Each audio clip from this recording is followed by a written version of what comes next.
Hi guys! Ayan, ipapakita ko sa inyo kung gaano kagulo ang bahay namin in a normal day.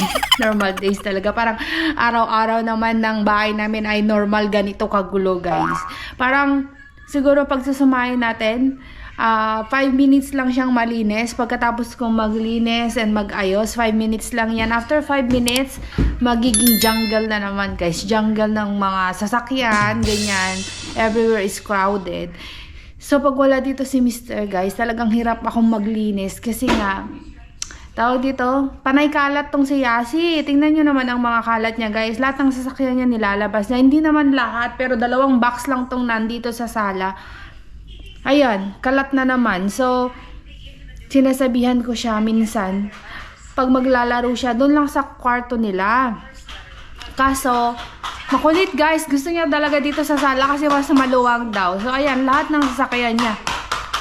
What happened? Ayan, nandito na naman siya. Nagkuha na naman siya ng ikakalat niya guys. Tapos na siya dito sa sala, pupunta siya sa kwarto. Tignan niyo, ang kalat niya sa kwarto na naman. Ay, nako. Ito lang yung tawag dito, nakakapagod guys. Kasi parang araw-araw ka kailangan naglilinis, nagliligpit. OMG, walang katapusan. Buti na lang, tawag dito, yung energy ko pa, hindi pa nauubos guys. Pero susuko na yung katawang lupa ko sa pagod mag-asikaso, maglinis, lahat na. Pag nandito si Mr. maganang buhay guys. Kasi, maganang buhay guys. Kasi, siya yung tagaligpit ng mga kalat ng mga bata. Ako, magluluto lang ako, maglilinis lang, normal na linis, tawag dito, mag-aayos sa kusina, ayan. Siya na bahala sa mga bata, sa mga laruan. Pero pag wala siya dito sa akin lahat. Ang hirap ng buhay nanay dito sa abroad guys pag mag-isa lang kayo. OMG. Ito si Yamor, kinuha ko siya sa school. Half day lang siya ngayon kasi Friday. Tingnan nyo guys, kakalat pala ng bahay namin. Pakita ko sa inyo. Yan, mga unan guys. Nagsikalat ang mga unan, mga laruan ni Yazi. Ayan. Ito. Laruan niya ulit. Tingnan nyo guys, walang katapusan. Mga collection na Yazi itong Hot Wheels. Yan. Super itong batang to. Why? Ayun na naman. This is new one? Yeah. When did you buy this? Parang ngayon ko lang nakita itong car na to. Why there's no battery for this one? Why you wash it? Yeah. Ayan, nagkalat na naman siya ng sandy dito sa kwarto. Ay, Diyos ko, walang katapos ang ligpitin guys ang mga batang to. Naku naman talaga. So anyway, iwan ko muna kayo dyan guys, or samahan nyo akong magligpit ng kalat nila. Kasi hindi ko alam kung anong mangyayari dito sa vlog na to. Kasi puro linis tayo ngayon guys. So, see you later. Bye-bye.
Nagkakat ako ngayon ng kanilang snacks na fruits. Hello. Hi. Hi! Hi. Hi! Yummy. What did you... Yeah? I like watermelon. Hi We guys! only have a TikTok channel for cars. We only have car TikTok. Ayan, nag-snack tong mga anakis ko. May 3 na akong anak. May adopted child ako ngayon, guys. Yummy! Yummy? It's cold, guys. It's cold, the fruit. Nag-snack sila. Ayan. Habang naglilinis ako, may mga alaga ko. Ayan, guys. Pagod na ang katawang lupa ko. Mag-ayos dito. Ay, meron pa akong aayusin sa kusina at sa kwarto. Ayan. Ito, naayos ko na siya. Finally. Sana hindi sila magkalat. Ano to, guys? Dala to. Galing pa to sa Turkey. Dala ng kaibigan namin. Ayan. Hi, Stacy. Hi. Say hi to my vlog. Bye-bye. Bye-bye. Bye-bye. Bye. Bye. Bye. Hi guys! Ayan, balik ako mag-vlog kasi nalobat ang ating camera kanina guys. So ngayon, nagluluto ako ng kanilang pang-dinner. Ayan, nagluluto ako guys. Ito yung niluto ko kanina. Nagluto ako ng salmon fish. Ito. Ayan, papaulam ko sa mga bagets. Tapos, nagpreprito din ako ng tawag dito, chicken spring roll. Ayan.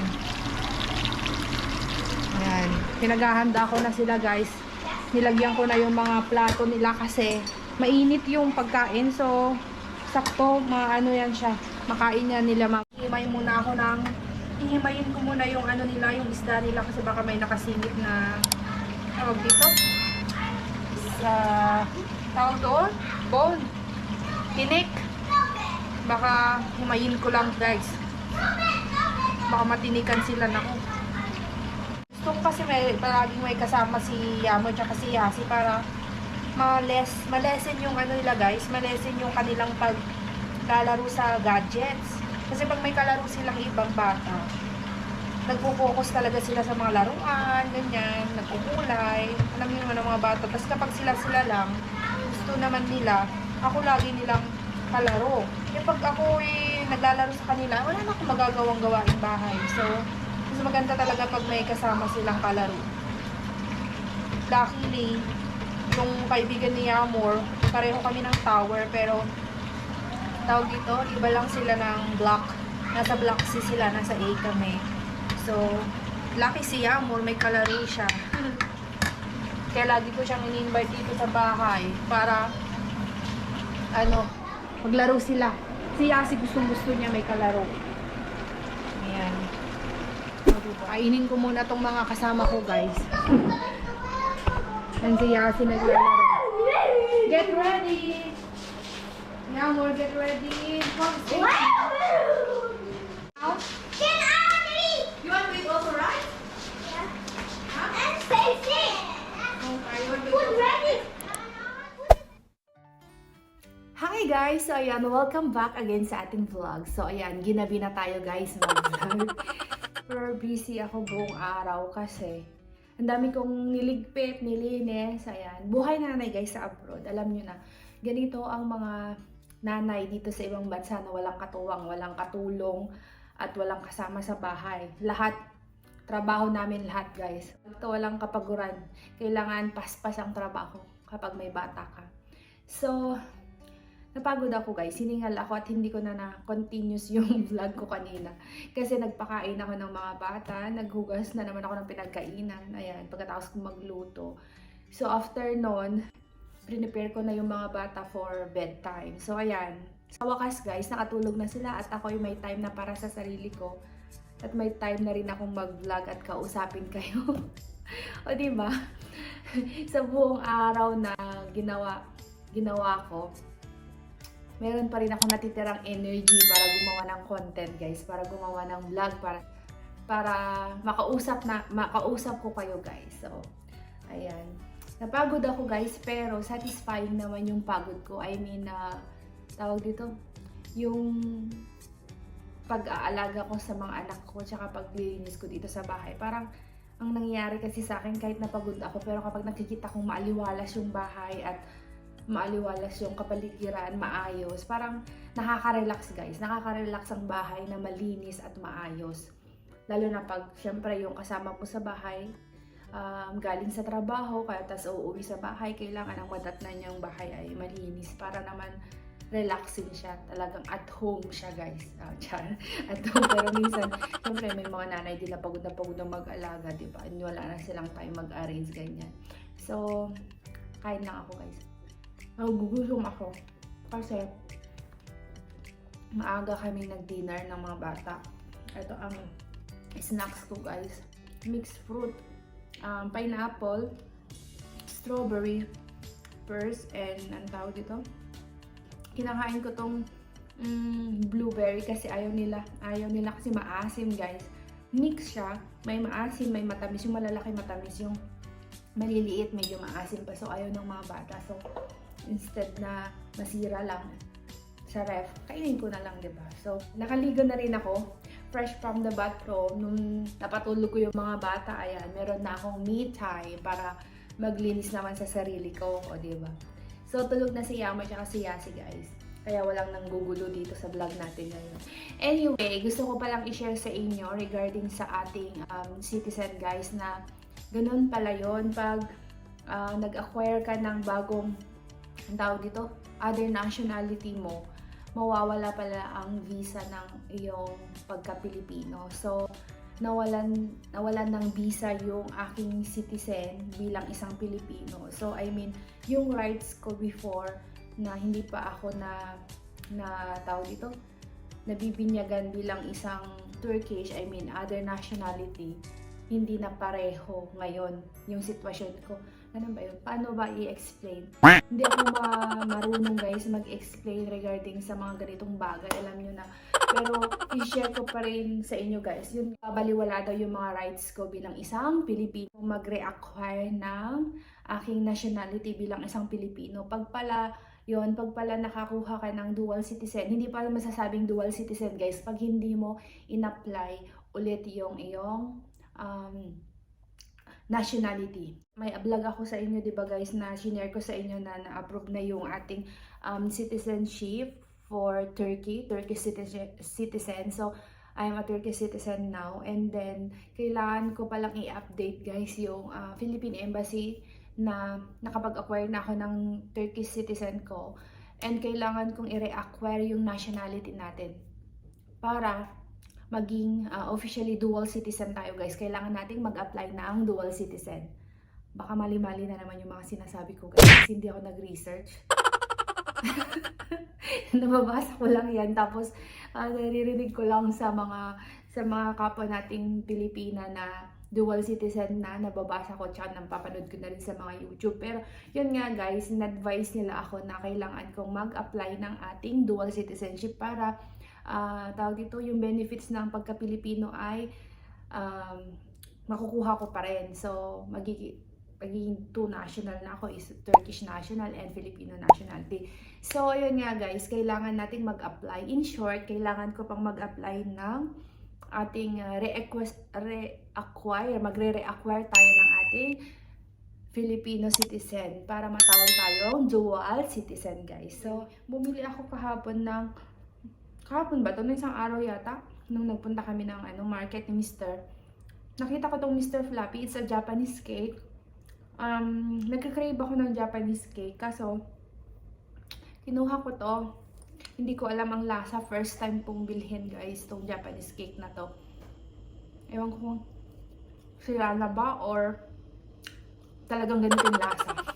Hindi ko siya masyadong bet kasi parang siyang custard na medyo dry, na hindi ko maintindihan. May parang medyo maasim na cheesy. Parang ganun.